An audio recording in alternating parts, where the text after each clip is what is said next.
March 21st, 1972.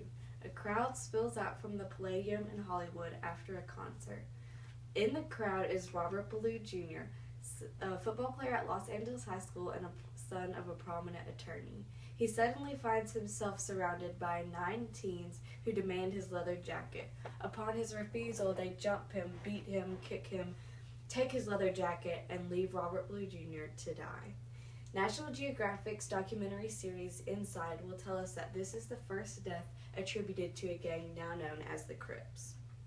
Today I hope to further your understanding of gang culture by first telling you about the origins of the Bloods and the Crips, then talking about a little bit about the traditions that they hold today, and then finishing with the economy that they have created around drug trafficking. There are 2 theories about where the Crips' origins. The first we'll look at comes from National Geographic's documentary Inside Bloods and Crips LA Gangs. They place the beginnings in the Watts riots in 1965, where the black community decided to rise up against the police. Raymond Washington, also known as Tookie, who you'll see here, started a gang with a couple of his friends to rise up against the police. As you can see, Raymond was a great fighter. He was very strong, and everyone wanted to be on his team, so his gang grew very quickly. They were all young, around the age of 15, so they got the name the Cribs. Once they were going to a fight, and they carried canes as a homage to their pimp heroes, and everyone said that they looked like cripples walking with their canes, so they became known as the Crips. Our other theory comes from a documentary called Why We Bang. They placed the beginning in the Black Panther movement. The Black Panthers lost their leader in a UCLA shootout, and that's when Raymond emerged as the new leader. He created the first Crip set, and by 1980 he had almost 30,000 followers. There were other gangs besides the Crips, but the Crips were the largest. There were actually, one source tells me that by 1987, every street in LA was claimed by a gang. The Black P. Stones were tired of the Crips' oppressive nature and decided to rise up against the Crips in order to protect the community. This common goal gave them a great sense of unity and a great sense of purpose, which they ended up needing because they were outnumbered 3-1 by the Crips. So they became very close to each other, and they referred to each other as "You're my blood" or "brother." That's how they got their name, the Bloods. So now we'll talk a little bit about the traditions that they hold today. The first we'll look at is their appearance. You probably, if you know anything about Bloods and Crips, you probably know that the Bloods are blue and the Bloods are red and the Crips are blue. But Peter Patton conducted a series of interviews over several weeks, and he got really into the lifestyle.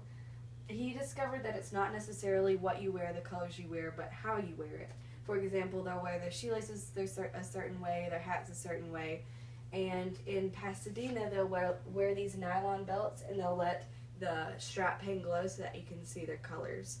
They do this for 2 reasons. One is to stay sort of undercover from the police, and another is to separate from the fakes or people that are pretending to be in gangs.